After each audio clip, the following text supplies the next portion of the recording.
Might need to take the mute on or take the mute off there. But hey guys, how are you guys doing tonight? Late night live. Late night live tonight. Sorry it's so late. If you guys are asleep, hopefully you'll watch it on replay. But if you're not asleep, welcome in. If you're new to the channel, welcome. If you're not new to the channel, welcome back. I would have been on earlier tonight, but if it could go wrong today, it went there. It went above and beyond. It was just one of those days, you have one of those every now and again. So, but we're here. And I wasn't going to take tonight off because I haven't taken a night off in like months, like 6 months, 7 months. I don't know, a year. It's been a long time. It hasn't been a year, but it's been a while. So I wanted to like know that I'm going to take the night off. Do you know what I mean? And I planned on coming on. So here we are. We were going to cover a different case tonight, but I switched it. So I was going to cover Sebastian Rogers, but we'll cover it tomorrow. I want to kind of just go back and go over the overall timeline and go back to like the beginning before all of the craziness kind of happened and see what the facts are of the case. So I'm glad everybody's here. Look at all you guys. Y'all showed up. Even Cheryl. I was like, man, Cheryl's probably sleeping. I was like, she's probably sleeping on me. Mary Beth was here. PKC's here. Tammy. Mary Beth was like, what's going on? Where's Tanya? I'm surprised I haven't gotten emails. Hey, Tammy. Hey, Heather. Welcome in. Welcome in, everybody. Hey, Steve. Hey, Cat's Life. It's good to see you guys. You guys are late nighters like me. Hey, Kaylee. Hey, Ashley. How you feeling? We usually get off our live around this time now and I go to bed, but it's just been a day. It's just been one of those days. We thought we broke Vincent's car. And so he had to push it. And I don't even just everything today. And like, I'm just like, y'all, I'm like, this is just one of those days. So, but we got through it. We're here. We got through it and, we're alive. So that's good. He broke the axle on his wheel. Thankfully, he wasn't in traffic. He was on the side of the road when it happened. Because that could have been really bad. So we're okay though. He did it. He did something. He broke the axle. I guess he thought he blew the transmission. I was like, oh, it was a bad day. But because we're like, well, what do we do? Like, I was like, well, what do we do? Do we just call like Geico, or should we just going to sit here? Are you going to push it, or you want me to help you push it? And of all the people, I'll tell you real quick, older generations, they know to stop and help. They just do. Well, this old gentleman, man, he made me feel bad. He was probably in his 80s. He pulled over.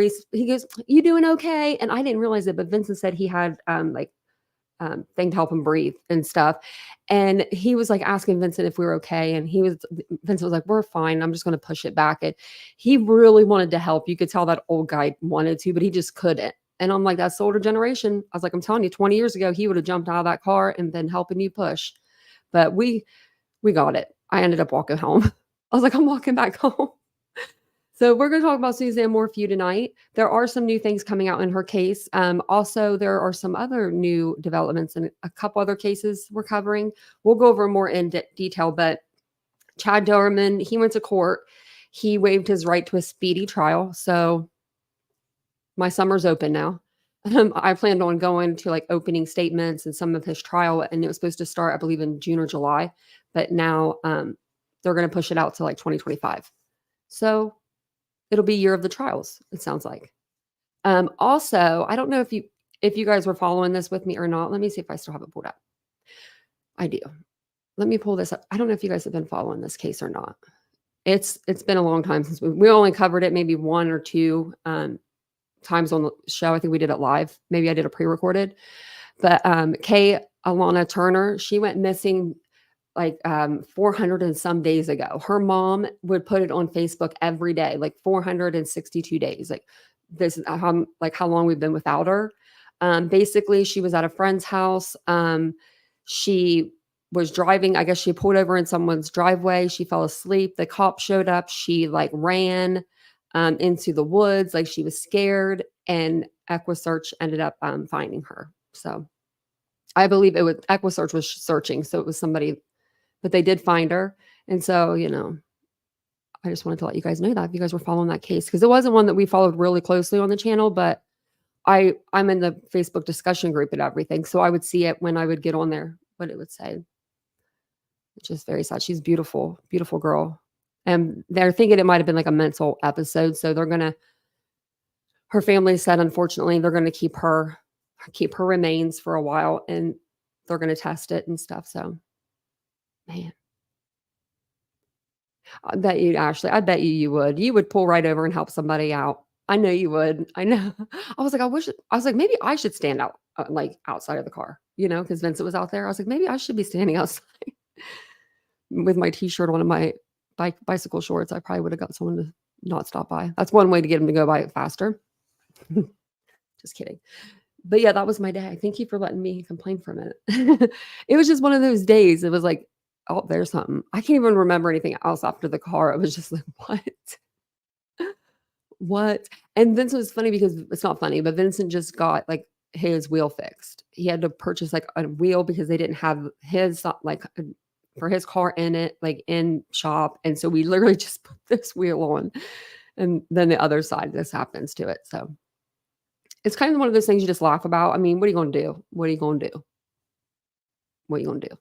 Punch the air? But we'll go ahead and we'll talk about Suzanne Morphew.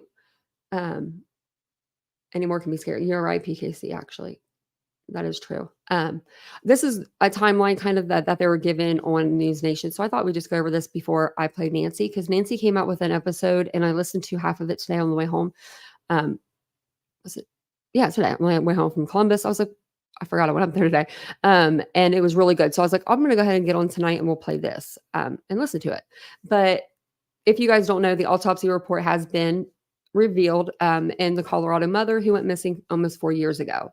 They're saying that she died homicide with an animal tranquilizer, and that was found in her, I believe, femur.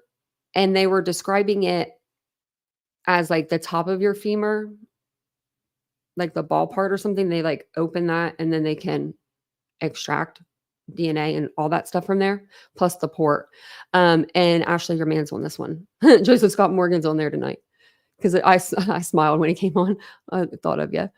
But it says it's the latest twist in the Suzanne Morphew case, and the big question that remains is whether prosecutors will once again charge her husband, Barry Morphew, in her death. A previous case against him was dismissed without prejudice, meaning that they can bring it back at a later date if they have more evidence, meaning her body. On May 9th, 2020, Suzanne Morphew sent a selfie to a man in Michigan she was having an affair with. It's the last evidence of her alive. On May 10th, 2020, her husband reported her missing after sending her a Mother's Day text and not getting a response.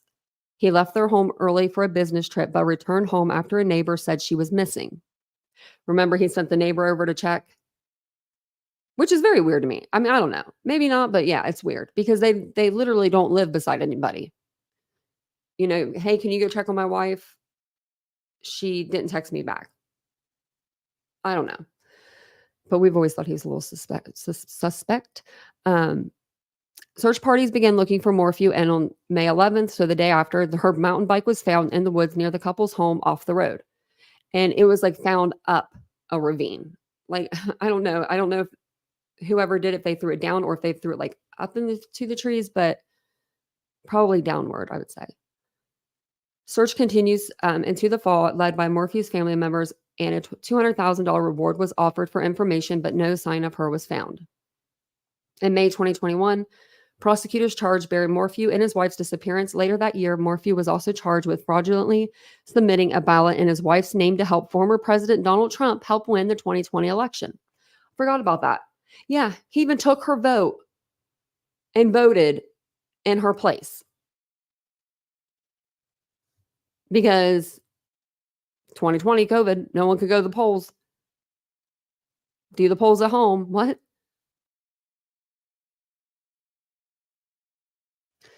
Oh man, I wonder who Suzanne would have wanted to vote for. I'm just curious. I mean, but who does that? I mean, even if you didn't do anything to your wife, she's missing, and you're going to say, yeah, she would have wanted me to vote for Trump, so I'm just going to put it in there. In preliminary hearings, prosecutors revealed Suzanne Morphew's 2-year affair and submitted evidence including scratches on Barry Morphew's arms and a tranquilizer dart and needle that had been found in the Morphew home.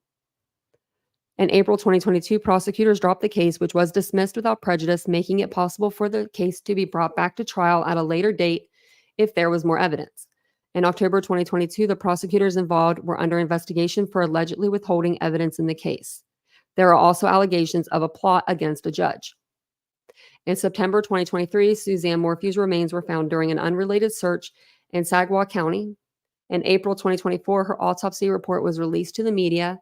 They indicated Morphew's manner of death was homicide, but the cause of death could not be determined. But they did find evidence of these 3 drugs in her system. And they're like immobilizing drugs for like when they put you to sleep, for anesthesia. They said that it's like when you get like the warm feeling, but I don't know if they mean, I always thought that was saline in the beginning when you have a surgery. So I don't know. Maybe they're talking about whenever you're going back. I've had so many surgeries. Do you think I would know? But I guess that they use that in sedation. Traces of drugs used to immobilize wildlife were found in her remains. Because of the age of the remains, it's not clear if the drugs killed her or if there was another cause of death. Barry Morphew previously told investigators he used tranquilizer darts to immobilize deer and cut off their antlers. Is that a thing? Is that like actually a thing? Do people do that? And is that legal? Let me know. After the autopsy, I meant to look that up. Findings were revealed. He suggested investigators should be investigating veterinarians in the area who might use those drugs on wildlife. It's not clear if prosecutors will charge him again now that there is new information on his wife's death. Because I just don't, I mean, when you take the antlers off, wouldn't it like, can you clean, like cut them? They do it for hunting, to use for hunting? Oh, I figured they just did it after they killed the deer. They took the antlers off. Because I know that poaching is not legal, like where you like, you gain a bunch of people and you poach the deer, like, you get them out of their thing, but okay. It's not legal someplace. Okay. It's crazy because that to me sounds like so painful. I mean, Oh, is that the one that took out Michael Jackson? Oh, yeah. Okay, yeah. It was a Profol I thought was his because I'm on propanol and I say it wrong all the time. Get the side eye. I'm like, that's not really what it is it?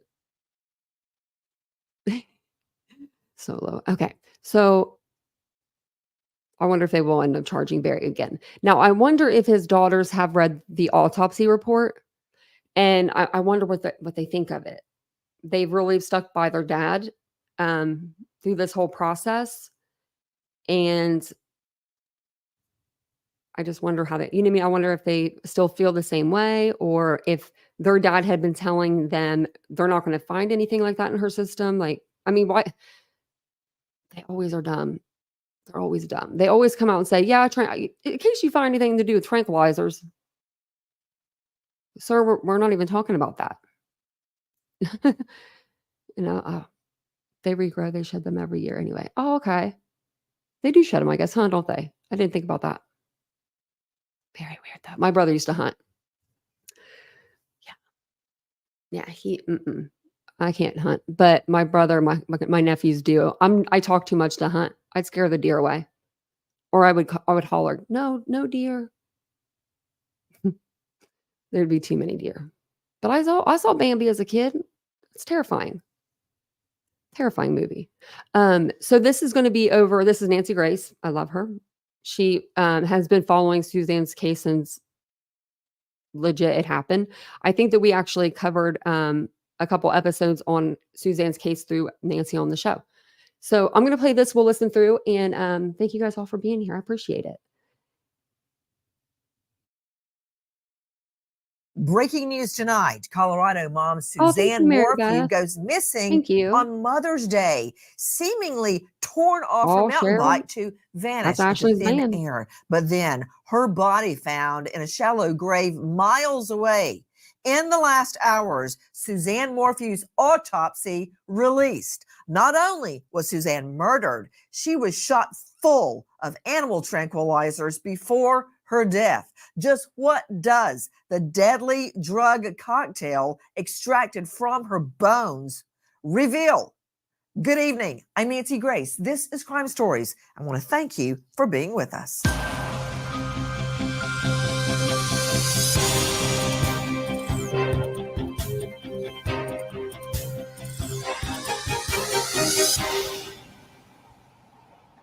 Oh, Suzanne, if anyone is out there that can hear this, that has you, please, we'll do whatever it takes to bring you back. We love you. We miss you. Your girls need you. No questions asked. However much I don't believe him. They want, I will do whatever it takes to get you back. Honey, I love you. I want you back so bad. Right. Okay. Whoever took her shot her full of animal tranquilizers before they killed her. I mean, powerful animal tranquilizers. We've got an all-star panel to make sense of what we know, but listen to this. Butorphanol, Azaperone, medetomidine.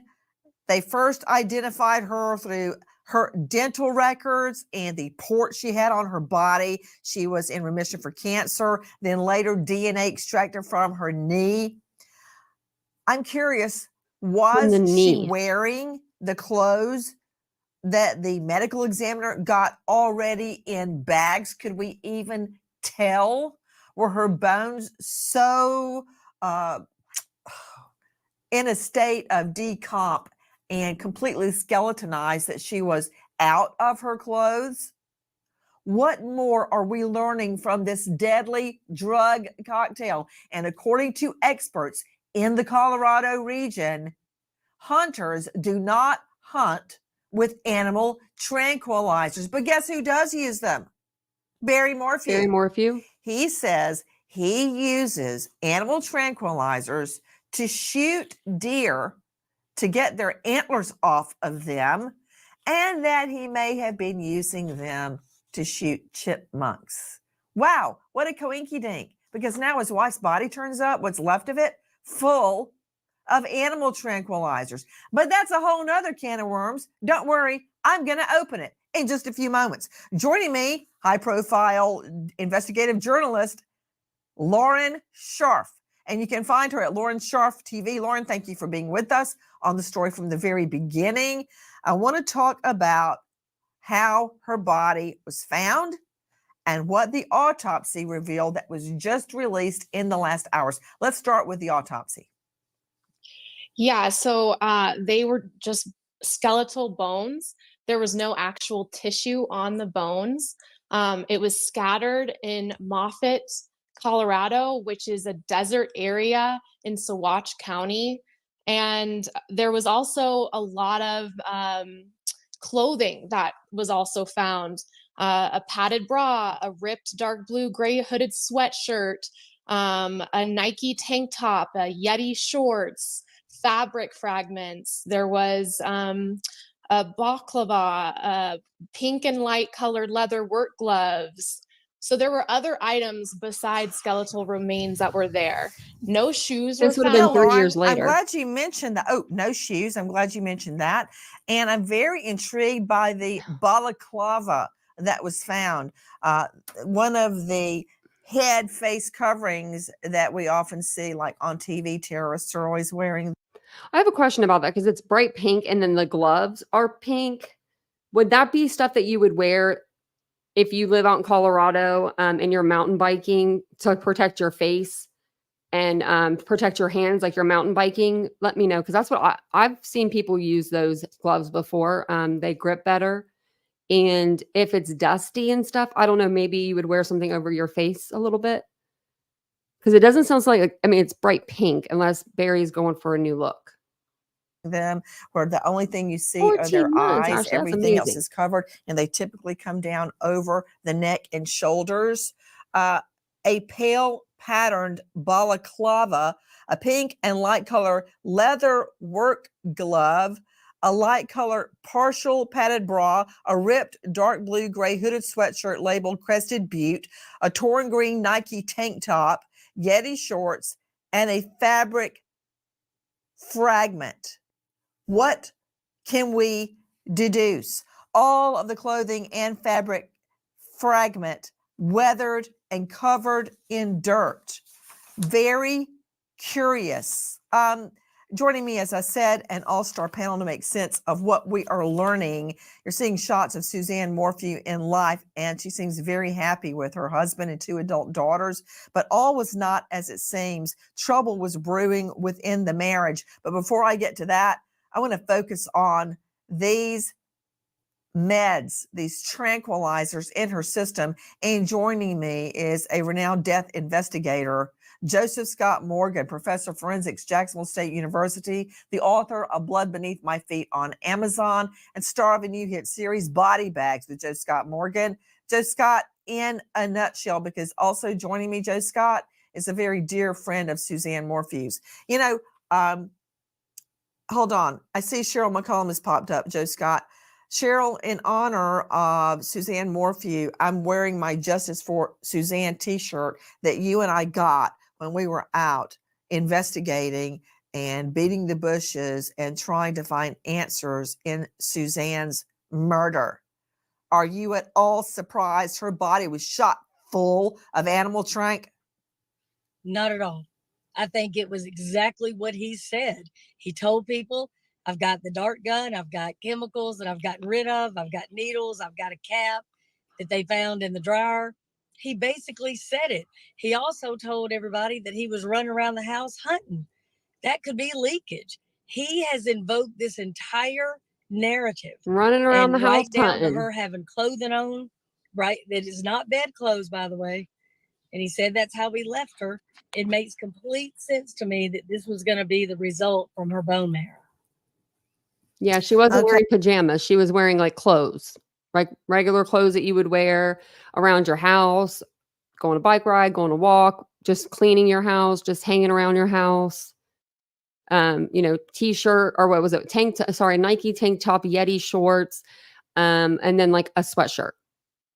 Okay, Cheryl McCollum and but they didn't find shoes. Through. I No can't shoes. even tell you about the terrain. Why is everybody missing their shoes? That we, I can't call it hiking because it was slow going, looking in so many spots, hoping for the discovery of her body. And the discovery was made many miles from home in a shallow grave. Joe Scott Morgan, back to you.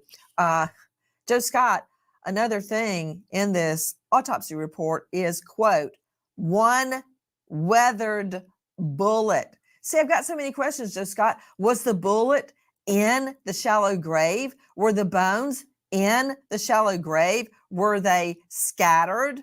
Were the clothes still on the bones? 6 envelopes containing 5 fabric fragments. What's that? Okay, jump in. Yeah, and we have to understand, if you look at the autopsy report, Nancy, this is something fascinating, is that this was not just a one-day event where they collected everything and put it in a single bag. These bags are actually annotated to demonstrate that 2 of them had been collected same day, labeled day 1 twice, and then you have day 2 and day 3 where they go out and they collect more remains. So that gives you the understanding that these remains are shallow and that they're probably scattered about. They even had some commingling apparently with animal skeletal remains out there as well, which is kind of an Herculean task on the part of the anthropologist to delineate between these 2 items. So it can be very confusing out there. And then to top it all off, you have this weathered projectile that's out there. I don't know, and this is going to be fascinating to see as this plays out, because we don't have all of the reports. What does the ballistic examination say about that round? What kind of weapon platform is it associated with? Is it a 22 caliber or is it a 7.62? We have no idea. And also, one more thing, Nancy, is that we don't have any indication that a shell casing, the spent shell casing, was absolutely recovered. that's what I said. A big clue. So, like, is this a spent bullet? Is this a bullet in a casing? Is this a bullet that could be matched back to Barry Morphew's gun? I've got questions. I hope they give us more answers. Yeah, lots of evidence recovered out there, not to mention the clothing, and there's still more analysis, I think, to be done at this point in time. A lot of analysis. And back to you. And I'm wondering, because B just said so someone might like remove it. So what I'm thinking is, do you guys think the way they found Suzanne, and you'll hear it, it was scattered in a field. Do you think that like she was in the field, like covered up with something? Or do you think that maybe she was buried and then something like dug her up and scattered her? I'm just wondering how she was like scattered across the field. You, Cheryl McCollum. And did nobody like mow that field for years? I mean, usually if it's like side grass, it's like the county or the city, they do that. I don't know about out in Colorado though. That's probably just, there's areas I guess they don't touch. Joining us, founder, director, Cold Case Research Institute. You can find her at coldcasecrimes.org. Hit podcast Zone 7 and forensics expert. Cheryl, I've been poring over this autopsy report. They didn't give us much, but they gave me enough. Just hold on. 2 and 2 still equals 4, right? Or is everything completely upside down? Because didn't Barry Morphew say he was using an animal trank gun at the time of her death, around the time she went missing? Correct. And Nancy, here's the thing. They're not giving us a lot. That's the right call. They're not going to tell us the caliber. They're not going to tell us exactly the shape and condition of that projectile.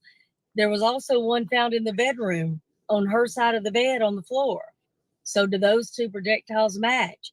They're not going to disclose that yet. They're playing it close to the vest, which is what they should do. So that when they can we just agree right now to stop saying projectile? Okay. If you're talking about a bullet, say bullet. You're talking about a shell, say shell. If you're talking about a trank, leftovers of a trank bullet, say it. Okay. Now rephrase that in regular people talk. Cheryl, this goes for you too, Joe Scott Morgan. Go ahead, Cheryl. So there's 2 bullets, one that was found with her at the disposal site and one found in the bedroom. We don't know if they match. And again, they shouldn't tell us that yet. They've got people to interview. So when they go and they say, hey, we found a bullet, is the person going to say, was it a 22? And again, go back to Barry's original statement when he got out of the truck after he was told she was missing, and he gets home and they say, hey, we found her bike down this ravine. First thing he says was, you think a mountain lion got her? He's the one that keeps referring to large animals. He's the one that's using a tranquilizer for large animals. I mean, it's just an unbelievable story. You're absolutely right, Cheryl McCollum. Listen. Go down there. Was it a crash? I mean, the bike looked, the way it was laying, it kind of looked like it, but there's not really that much damage to the bike. That's the thing. Lion? Yeah, it was just like lion. Mountain lion. I didn't see anything that would I didn't see anything, and they're not letting us go over the site because they're getting a track just right down. Anybody look for foot tracks on the road? I haven't seen anything really, but people tracks or lion. I didn't really notice, but I won't lie, I'm not like an expert. Is Barry drunk or something? Is he drunk? Barry sounds like he's wasted. He's almost like crying, but he's not. He's like whining. I don't know what that was, but mountain lion. That's all I could hear. Mountain lion. What? Come on, Barry. It wasn't no damn mountain lion. You know that. We know that. Mountain lion. Nancy knows that. My rear end, a mountain lion. See? I could watch that body cam video all day long. And then some. Barry Morphew, Suzanne's husband, jumps up and says, oh, shoot, Nancy's still in the closet. A mountain lion. Puts that out there. Now, just one quick review. Joe Scott Morgan, tell me again about the animal tranquilizer evidence found in Suzanne's home. What was found? Of course, this may be after a cleanup, but again, Barry Morphew is not a suspect, and he has not been named again for murder. Okay, tell me, Joe Scott. Yeah, what we're thinking about here, Nancy, is this is a very lethal cocktail, and that's the way I like to frame it. This BAM, I think it's referred to as this deer tranquilizer, essentially, that's being used. You've got 3 components here, Nancy, and you'd mentioned them off the top, and if you'll just permit me, I'll go through them very, very quickly. With the Butorphanol, that's actually an opiate-based drug. Okay, so you think about a synthetic heroin-like morphine. Before he gets into all of these, because I want you guys to be able to hear it, I'm hoping that, this knocked her out and she didn't feel anything, because it's terrible. sleeping-like drug that kind of induces sleepiness. It also impedes your breathing. And then you go to the Azaperone, which is interesting term here. It's a serenic, which means like based in serenity. You think about people that take Valium or any other kind of benzo, it's going to calm you down. It's actually used with hogs. The fact that they extracted this from the head of her femur is damning evidence, Nancy. Joining me as a special guest, Tish Leeway, close friend of Suzanne Morphew's. Tish, thank you for being with us. Hi. Tish, got a question for you. When you heard the autopsy results, what went through your mind? Honestly, I was thinking that that's how it was going to come back anyway. From probably, I don't know, a couple months ago, right after they found her, I said, I have a feeling that the autopsy is going to come back and she was tranquilized. I have my own theories of how it went down. She probably told her. It didn't surprise me, to be honest. The only thing that surprised me is that they found something after 3 years. Tish, got a question for you.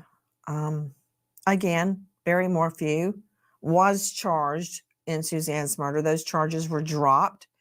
He is, at this moment, no longer a suspect, no longer a person of interest. The state asked for the charges to be dropped when they were accused of not handing over exculpatory or evidence that would prove innocence information to the defense. The state asked for the charges to be dropped, and that was done. They may be refiled as of right now, tonight. Barry Morphew is not named as a person of interest or suspect in Suzanne Morphew's murder. Tish, you stated that you had your own theories. You are a very close friend, were a very close friend of Suzanne Morphew's. What's your theory of, as you say, how it went down? This is what I've always said. I think he arrived at 2:45. I think she was in the backyard, may have saw her on the phone with Jeff Libler.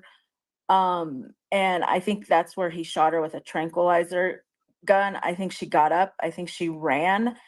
I think that's all that pinging was, her running and him chasing her. I think she ran up to Mallory's room, and I think that's where he shot her again with the tranquilizer gun. And I think that's where the dart cap fell. And I think she was there for, however long until he was to put her body where he put her. But I think that's why those sheets and the cap gun, I think he was just in a hurry, trying to, and didn't notice the dart cap that they found in the dryer. I mean, why would they find Mallory's sheets in the dryer when she was in college? That's a really good point, Tish Leeway, friend of Suzanne Morphew's, because I have certain sheets that I put on Lucy's bed because they match her bedspread that she picked out, and certain pillowcases she likes. Same thing with my son. His are blue. Same thing with my mom because her bed is a different size. So that's a really good point. Why would the adult daughter, Mallory's sheets, nobody else's, it's not like it was a cleaning day for Suzanne Morphew, why would her sheets alone be in the washer dryer? I haven't heard a single soul bring that up. Now, you know what else would be interesting to find out, Tish, is if Mallory's bed, say, was a double or a queen, and Suzanne's bed was a king. Hypothetically speaking, I'd be very curious to find that out. But you say either way, they were Mallory's sheets, right? Normally, you're not going to use your kids' sheets, and you know what I mean? Like, normally you have your own sheets, I would feel like. Do you guys have the same? I mean, you don't use your kids' sheets, do you? I would think even as the teenagers or young adults, like they would have their own. You would have yours. She was in college. I'm pretty sure that's what was said. But that's been my theory all along, that he, as soon as he got home, I think he passed on Saturday. Yes. When you say that he came home, to whom are you referring? When Barry came home. Did you know that Suzanne Morphew, did you ever get information Suzanne Morphew had gone to a battered women's center for group therapy? I did get information after she had went missing from some people that were going to the same center. So another lady in the group told you she had been going? Yes. Okay, I know the lady. I'm not going to reveal that here. That's a whole nother can of worms. Okay, yeah. Let me understand something. To Chris McDonough joining me, who has been on the investigation along with Cheryl and myself. Chris, thank you for being with us. Chris is the director at the Cold Case Foundation, former homicide detective, has investigated over 300 homicides, and the host on YouTube of The Interview Room, where I first met him. Chris, thank you for joining us again with this very disturbing update on Suzanne Morphew's autopsy results. There's so much to glean from the 3 pages that we have obtained. And hey, one of those pages is just the listing of 5 different doctors. You don't normally see that, do you, Joe Scott? 5 different medical professionals weigh in on this. Usually there's one name scribbled at the bottom. Man, they did it. Oh, hold on. 4 pages. And one is, I noted 5 different experts weighing in, but they had to bring in a forensic dentist. I don't know if that's one of these. They had to bring in a toxicologist because of all the drugs. And I believe I've mastered their names, Butorphanol, Azaperone, and medetomidine, I think, but I'm just going to refer to it as the animal tranks. So Chris McDonough, could we just, and everybody on the panel, again, we're not having high tea at Windsor Castle with Charles and Camilla. So jump in, for Pete's sake. We've got 1 hour to cover a major event in the law and in criminal justice and to getting justice for Suzanne. That's what this t-shirt says. And for me, it ain't just a t-shirt. It's not just a slogan. I want it. I want it. Again, Barry Morphew is not a suspect. So, Chris McDonough, add it up for me. Barry Morphew is not a suspect. Well, there's a couple of really interesting things going on here, Nancy. One is the perimortem trauma. There's no indication of that. What that means is there's no indication that the bones at their soft, when they're the softest, i.e. you're alive, that there's any trauma to the bones. So that's the first thing. And when the bullet is found, we have to ask ourselves, well, that means we may have to exclude, some type of weapon, i.e. a sharp instrument and or even a gun. The second piece here is, if this couldn't get any more sinister, is we have to look at the fact that she has a medical port still on her body and found in that grave. So for me, as from an investigative position, my first thought was, did he inject directly into that medical port? And what Doc Morgan was talking about, that would give the type of density necessary to find it, 4 years later in, the bones themselves. I want to give you a little brief recap of what we've done since we received the call of Suzanne's disappearance on Sunday.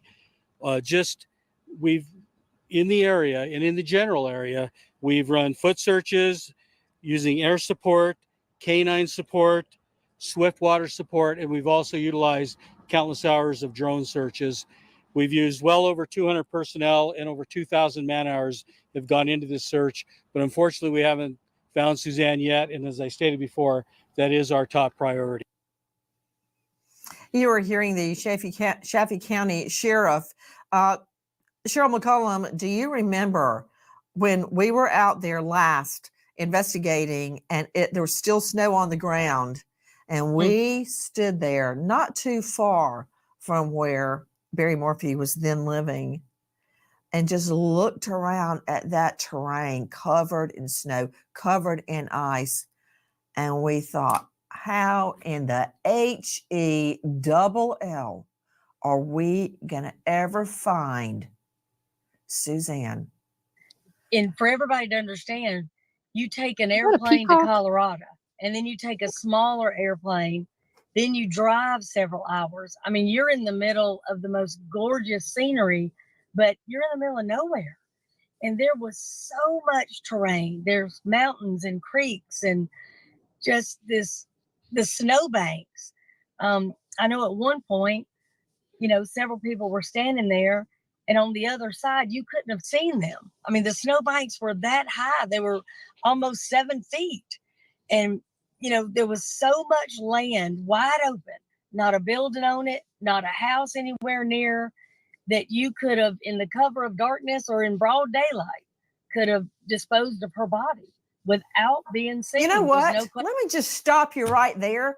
How is everybody on this panel so calm? There are way too many coincidences for me.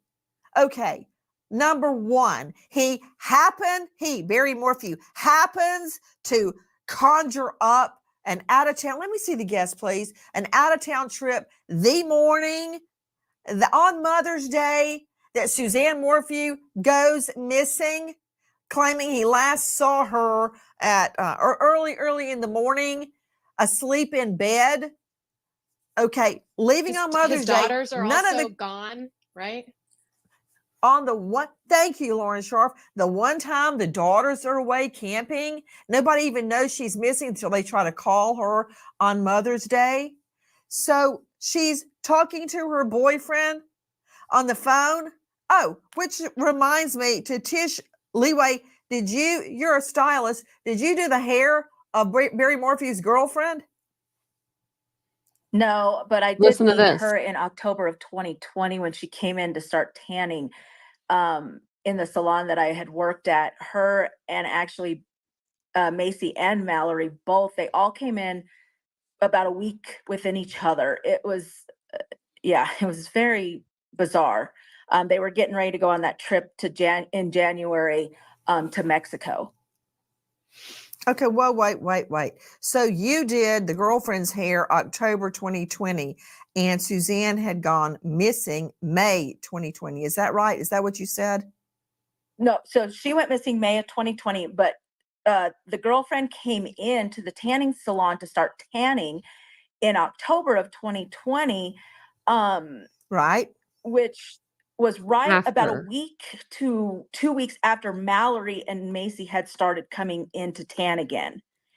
And they were getting ready to go to Mexico for their annual trip that they went to every year, is my understanding. Did the girlfriend go on the trip?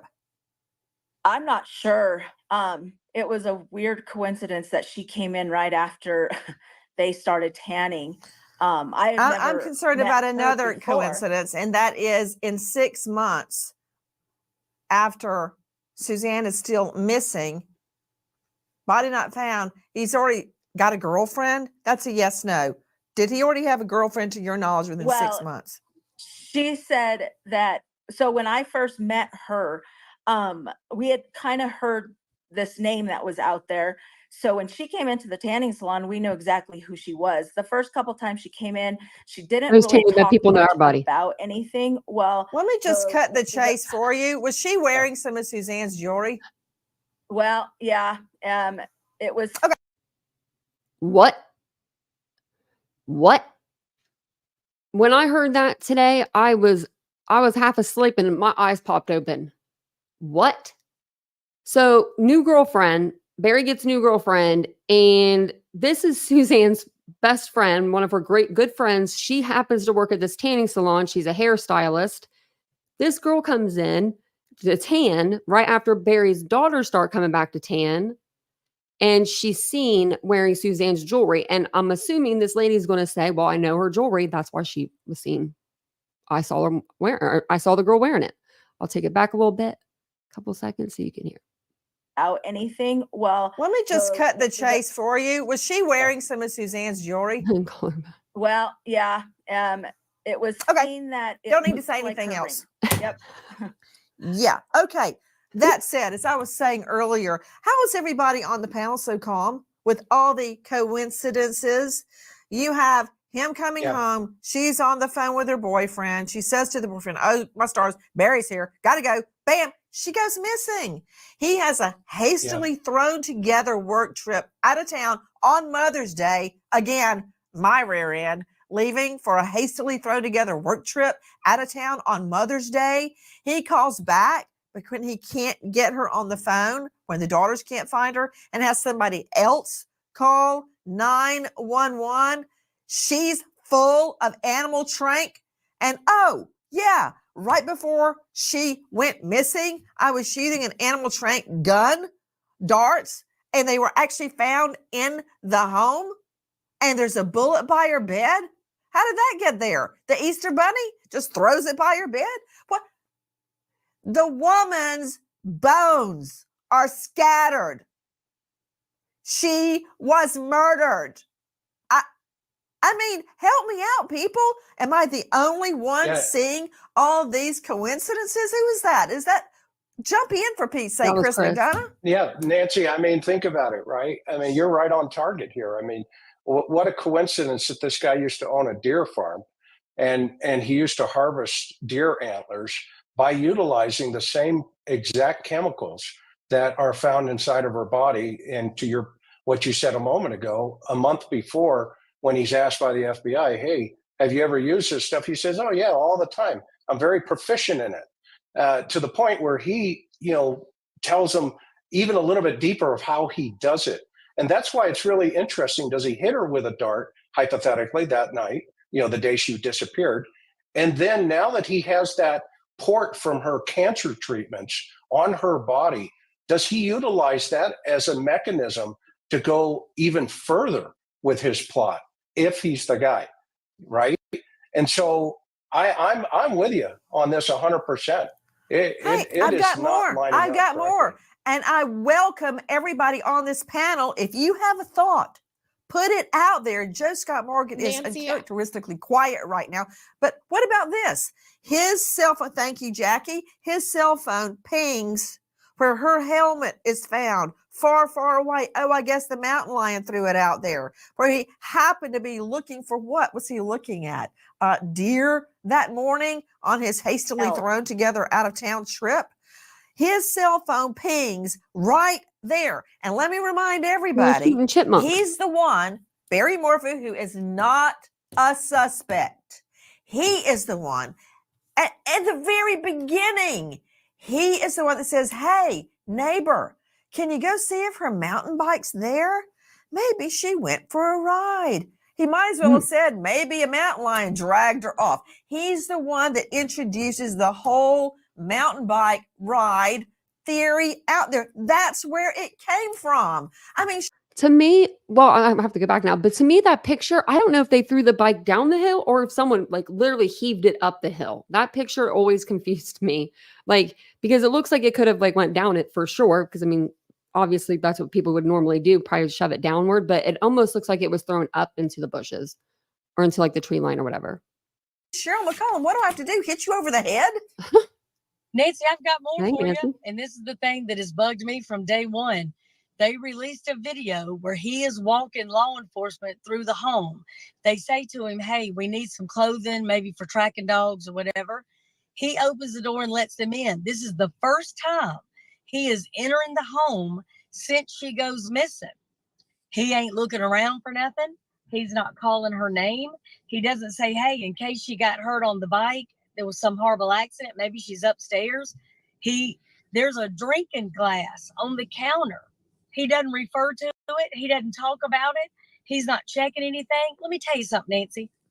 If you were to be missing and I go to your house and I notice the guinea pigs have not had their cage cleaned, something happened to you before 6:30 in the morning. The next thing I'm going to look for is Fat Boy. Has he been out? Is he in his crate still asleep? Something happened to you, and even I can pinpoint time. So this to me was critical if you watch him.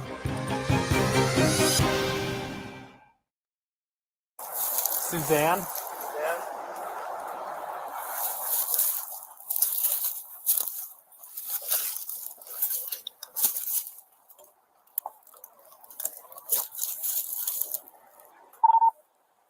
Somebody check you, buddy.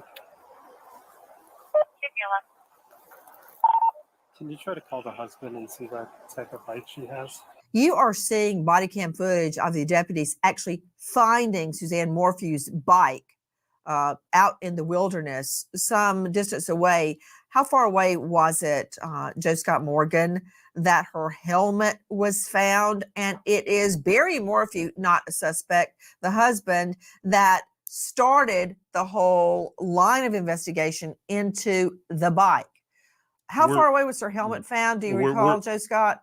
Yeah, we're looking at about a mile, essentially. So how when you think about working, and I came at this, Nancy, initially as, yeah, it could be a bicyclist struck by a vehicle. I've worked a lot of those cases over my career, but if that's the case, how does the helmet wind up so far away from this bicycle? And also, how's the helmet off of the body? These things are meant to protect the head, and they're strapped onto the head. So there are big questions here. And one point further, I've seen big cat attacks from all over the world as in-depth investigation seminars I've been to, this sort of thing. And you know what, the one thing that really stands out to me about this is that when you have a big cat attack, you'll have drag marks, but you know what else you got?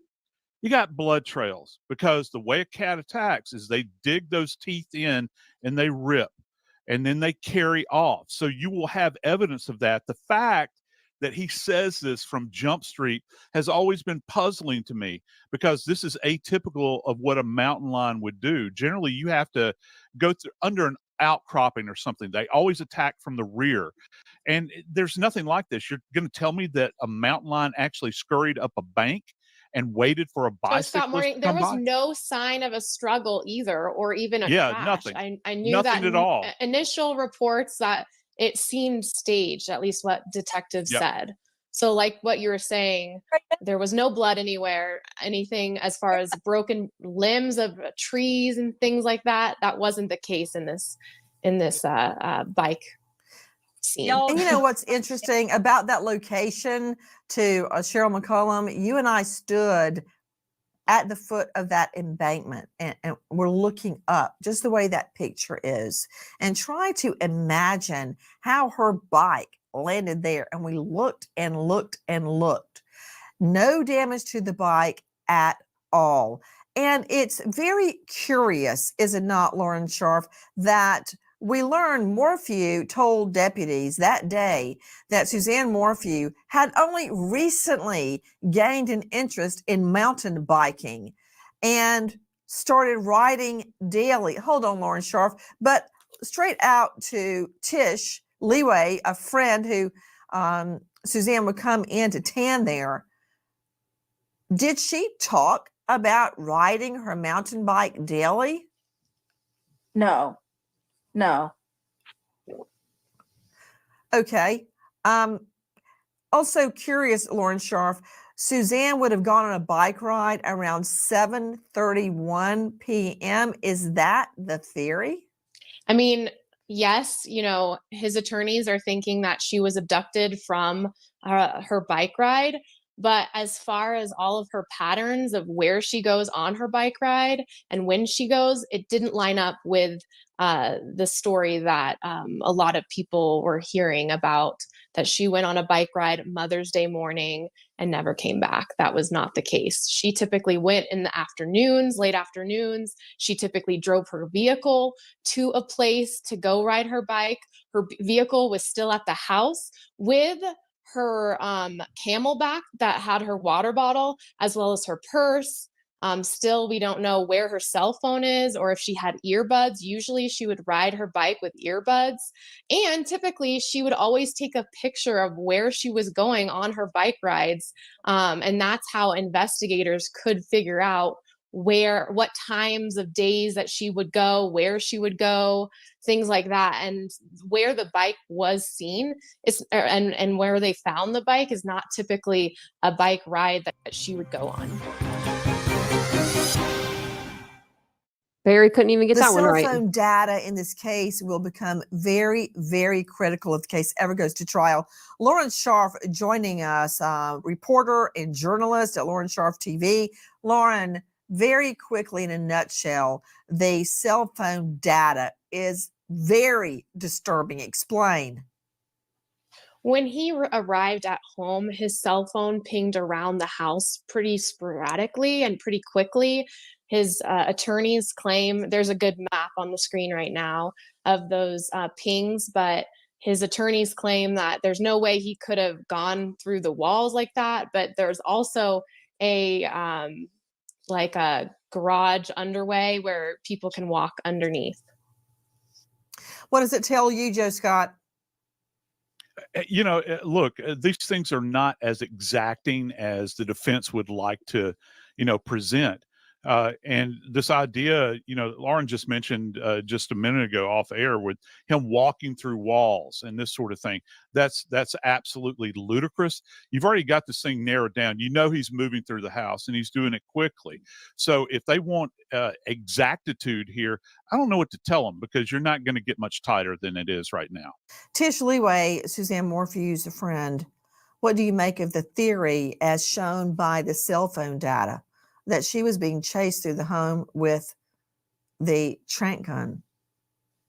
I mean, that's just what I've always believed. When we went to court and saw that data, I always thought that he came home and that's what she was doing. She was running from him to get away from him. Makes sense. Cheryl McCollum. I mean, he was moving through that house quick. The seconds on there was like 1 to 2 seconds. I mean, each ping. Jump in. He was hauling. The cell phone shows he's running zigzag all over the yard in the house. He claims he was hunting chipmunks. If anybody has ever seen a little chipmunk run, first of all, they're tiny. You would have bullets all in your, or tranquilizer darts all in your house. All the time. He's also running. He must be a hell of a shot. No way that's possible. It's not even logical. Chris McDonough, what about it? Well, it's interesting in the autopsy report, right? And I agree with what Doc and Cheryl and everybody have said here on this panel, that, he's out, allegedly hunting these chipmunks. But here's a problem that he has. At the dump site where Suzanne is found, there are human and non-human bones. I've asked myself if he has this pre-incident behavior of staging, even as this is an example of that. What did he stage at the dump site and the burial site? And now we see these non-human bones that are mentioned in the autopsy report. And my initial thought process was, and I could be, totally wrong here, but, he's a hunter. And if you're going to bury a human being, and that animals are going to come to that gravesite at some point, and I've had many sites like others where they're going to dig up that body. Well, why not place a carcass over the top of that body? And now those animals have a food source. And at some point, they're going to lose interest in that gravesite. And or if it was discovered by a human, they'll go, oh, well, that's just a carcass over there. That's not a problem. So I think that could be a very interesting piece of this puzzle as it unfolds. Lauren Scharf joining us, investigative journalist. Very smart. He didn't need no Google. Isn't it true that Barry Morphew, not a suspect, claimed that he had out all of his animal trank paraphernalia and then threw it away right before Suzanne went missing? Yeah, in April of 2021, when he was asked by investigators about the tranquilizer chemicals, he said he typically keeps them on his workbench in the garage, and that he might have thrown them away during his trip to Broomfield the same weekend that Suzanne disappeared. And going back to Chris McDonough. The same weekend he's seen throwing trash around in different trash cans. Anna's point about carcasses and things like that, I've heard from a lot of people in town in Moffett and Saguache County that that area is a dumping ground for such animals like he was describing. I also find it very curious that a 33-year wildlife officer expert, Renzo Del Piccolo, who retired from Colorado Parks and Wildlife, insists that tranquilizers are not used to hunt animals. They're only used by wildlife officials. Hunting with tranquilizers is illegal. Let's stop and remember American hero Captain Benjamin Moulton, just 27, died in a helicopter crash with 4 other Marines, Feb 7, 2024. He obtained the Sharpshooter Award, the National Defense Service Medal. He graduated second in his class from the Officer Candidate School in the Navy. He leaves behind dog Buck, sisters Faustine and Maxine, and loving parents Robin and Steve.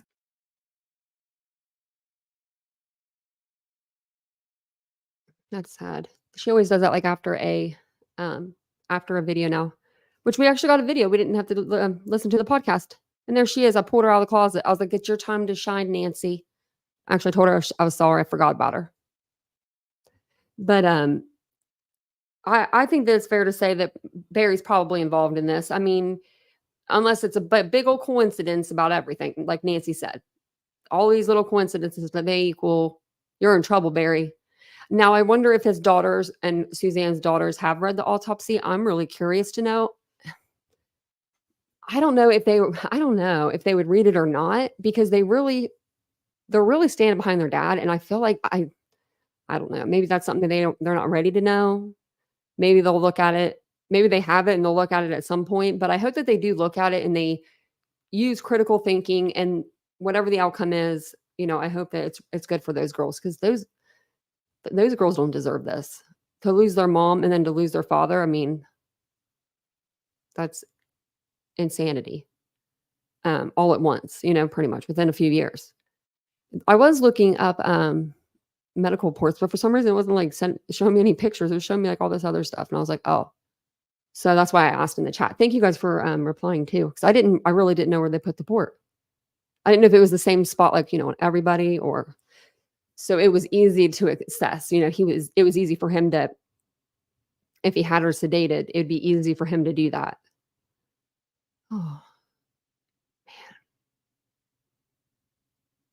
Oh, you're going to go roller coastering tomorrow? Oh, I'm getting so nervous. Oh, I get so nervous around roller coasters. I don't do roller coasters at all, but I hope you have the time of your life and go on the biggest one. If Aries was in here right now, Aries loves roller coasters.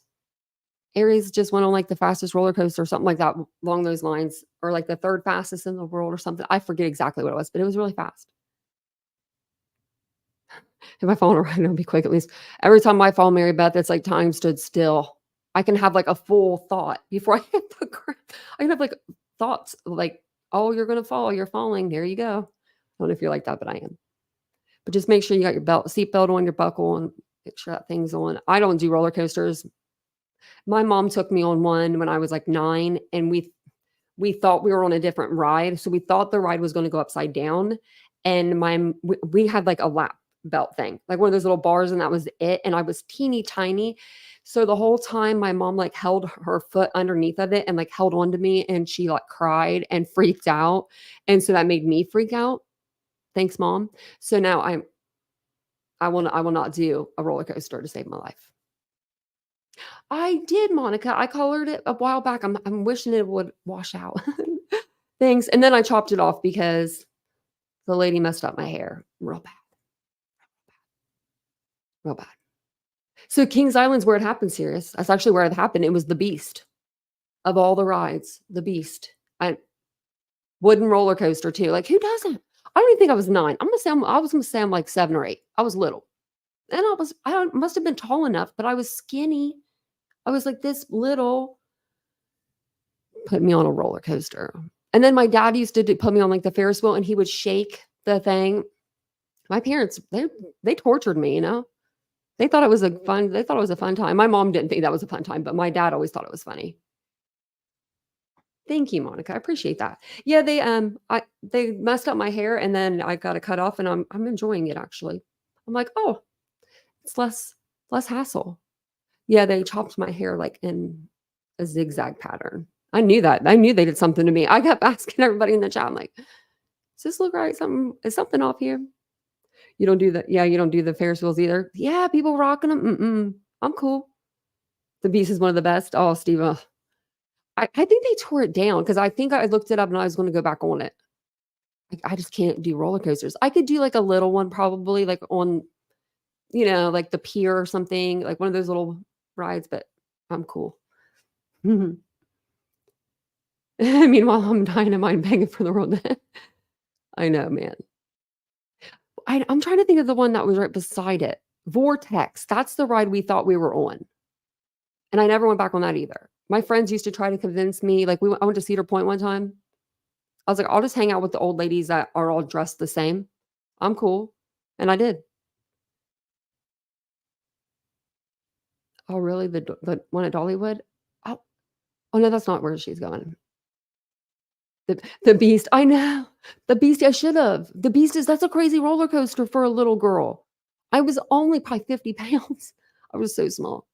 And my mom was like a saint. My mom was so sweet. So for her to be on that ride, I just remember her holding me and crying.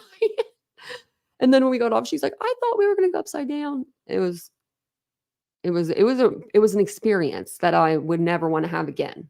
I remember the fear, like, because when your mom is scared, then you're definitely scared. But she didn't mean to be scared. She just was. And in that instant, she just was like, everything was out the window. She was like, oh my God, we're going upside down. The flying cage. I did one at a fair, like not too long, a couple years ago, and I hated it. It was just like up and down or something. And I was like, I'm cool. I don't like to be up high. The kiddie coaster, and it scared you so much. Oh, DMC. This wasn't even a kiddie coaster. This was like full on adult ride. Like you were 4. See, I swear I was like 7 or 8. No, I was 9. The oldest. I was 9. But I think it was like I was 7 or 8. It was for my mom's like work party. I remember that. And I was really little. You like the one where you stick to the wall? That one's not bad, Mary Beth. I could do that one. We went from Suzanne Morphew to talking about roller coasters. Oh, thanks, Squeaky. You never know. Nancy had hers at 38. Can you believe that? Or no, not 38, 48, 48. I'm 38. 48. Nancy was pregnant at 48. That's a boss move. With twins? I don't know how she did that. But yeah, you never know. Hopefully we can just keep everything settled around here for a minute. It's been crazy. Busch Gardens. I've never been there. Gravitron. Yeah. Thanks, Squeaky. That means a lot, though. I'm a mom to dogs. And you better believe. Okay, so right before the live, I text Vincent because Araya usually comes in and sits with me. And I text him because whenever I'm in here, he'll lay in bed or he'll lay on the couch. And our dog, Mia, the gray one, will go up with him. And then the brown one is like lost at life. She's literally lost at life without me. And she'll just like walk around and just be looking at stuff. And he won't, like Vincent doesn't notice it as much as I do because I'm always staring at them like, like a hawk. And so I wrote him and I said, make sure Araya's okay. She's not in here. Laugh out loud. And he said, okay.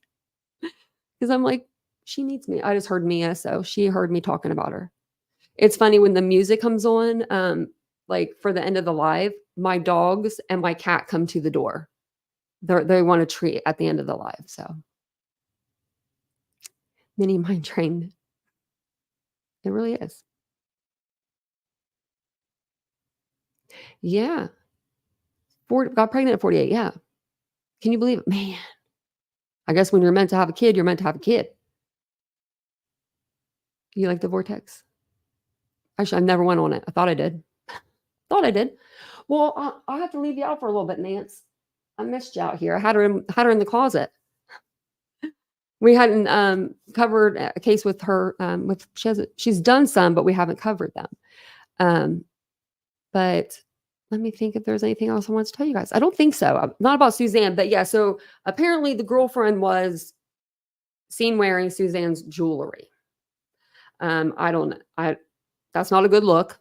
It's not a good look. And she was caught trespassing in like 2021 or something, the girlfriend was. So we'll have to look into her more and see.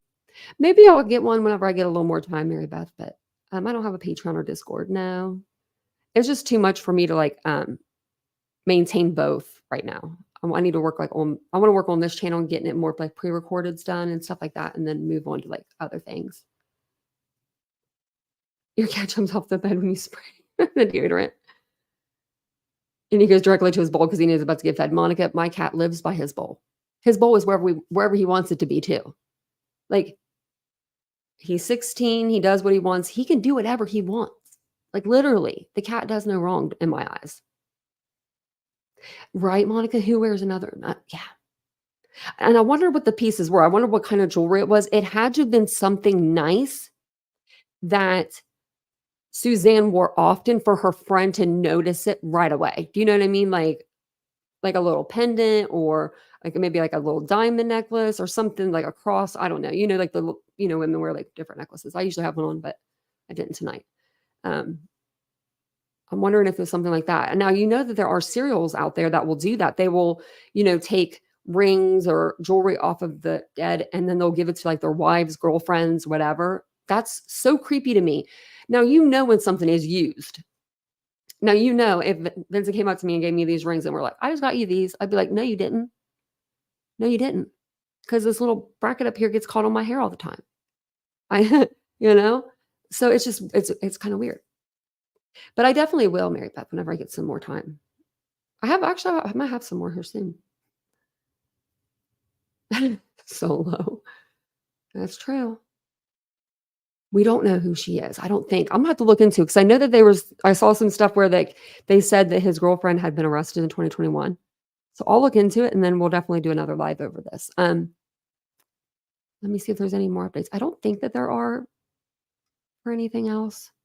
Now, I do want to cover some Sebastian Rogers stuff. It's getting crazy out there. It's like the wild, wild west out there. So I'm going to take it back to the beginning and I'm going to try to refresh and just go straight to the facts and try not to like let any of the go through the, not the interviews, but go through just the timeline and where he lives, the construction site, the different reservoirs, lakes, rivers, creeks around the area. Just like go through and just like look over all of it and see, maybe we'll see something that we haven't saw before. You never know.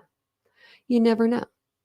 But I personally don't think any of the family did it. That's my personal thing. But then again, we don't know.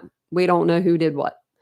But the case is getting a little crazy, in my opinion, with the step parents coming out, talking all willy-nilly and all.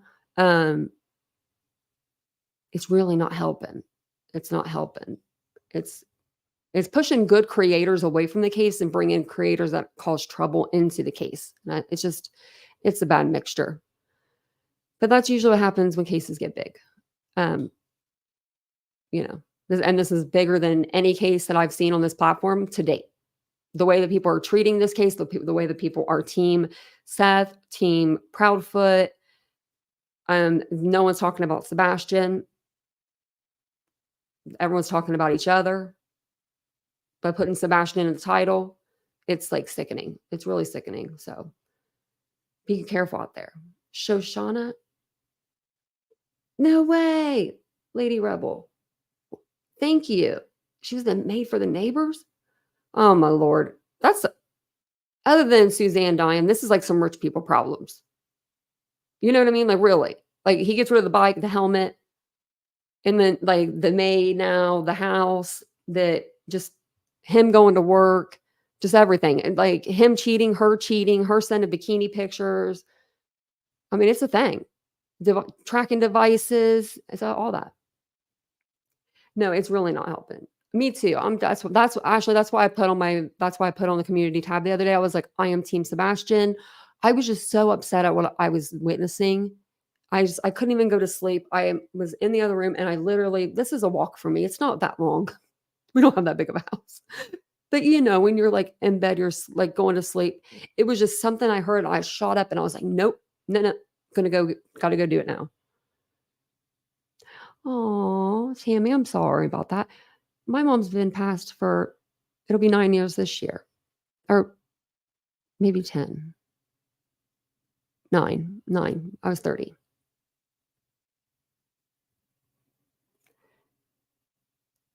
Yeah, people are aware, people are acting. Yeah, it's crazy the way people are acting. You can't even get to like information. And then if someone's interviewing Seth, they're not asking tough questions to Seth. I feel like it's very different. And then you get like, you know, people are recording Chris and this, and that, and the other. I mean, they're going to get the raw deal if they're recording him and he doesn't know it. They're going to get the raw deal. I don't know. And then tonight I saw in Pascal, Seth has like another PI. I don't know who that guy is. Chris was just on a panel, I think last night. Everyone just needs to probably like stop and come together and regroup. It's crazy. Oh, thank you. That's what I said, Ashley. Yep. I said, if Sebastian's out there and he's hearing all this crap, I wouldn't want to come home. Sure as hell wouldn't want to come home. I mean, people be saying some stuff, you know? Oh, he's a speaker. Oh, okay. Why does he need a speaker all of a sudden? That's weird. This is weird. This is all weird. It's all weird. Everything's weird in this case. I hope they find Sebastian. I hope this little boy's alive. But I will tell you, the stuff that's coming out, it's not true. Anybody can make a phone call. Anybody can go on a panel. Anybody can write a letter. Anybody can make a post. And they can say they're anybody. That doesn't mean that they're that person. So just take whatever you hear with the biggest grain of salt because it's YouTube. And I'm telling you, people are lying and they're lying bad, like really bad. They are lying so bad. But I'm not going to get into that. I'm just going to keep it all to myself because it's just bad. Everyone needs to be good, do better. Really, people need to do better. It's so bad because now people like that are really good at covering cases. I'm not talking about myself. I'm talking about there are other creators that are really good at covering factual cases, like keeping to the facts. Their videos are being pushed to the side. They're getting nobody in their chat, while people that are, relying on JLR's Facebook discussion groups, they're having, 2,000 people in their chat. And Seth and Chris are in the chat and Katie's in the chat and they're all having a kumbaya. It's just weird. It's all weird to me. This case is so weird to me. It's like Summerwell's with them coming into the community, into the YouTube community. If he ran away, I wouldn't believe him. Yeah. I mean, man. They say that is the last confirmed photo. Is the one that she sent that day. And I don't think that's him in the picture. Then someone found some pants that resembled his. This person just happens to be there. That's a YouTuber that's been talking to Chris, happens to find these pants. I mean, I don't know. I don't know. I don't know who they are. I don't know the people. I just hear through the grapevine and I'm like, really? We're going to believe that? Not a day in my life. Not a day in my life. What are the odds? Really? But I will jump off of here. And psychics, yeah, I would love for someone to do a psychic reading on me. I would pay them good money if they got it right. If they got anything right. And then look at my YouTube channel to get it. Because, y'all, every time the person's near a body of water, it's always a body of water. I bet you that's what they're saying right now. Are they saying it's a body of water? And then, the person's found in Death Valley or something. But it's just, I don't know. I don't know if I believe in all that. But thank you guys so much for being here. I appreciate it. Yeah, the misinformation is really unbelievable. It's sad. It makes me sad. It really makes me sad for people. Because imagine if Seth, Chris, Katie, they didn't do any of this. I mean, people are going hard for all of them. But really for Katie and Chris. I mean, I don't know what it is about them two in particular. I mean, ever since day one, ever since they did that first interview, March 4th. And then Seth came out and did his, I think like the same day or day after. I think it was a couple of days later. And then ever since then, it's just been a divide.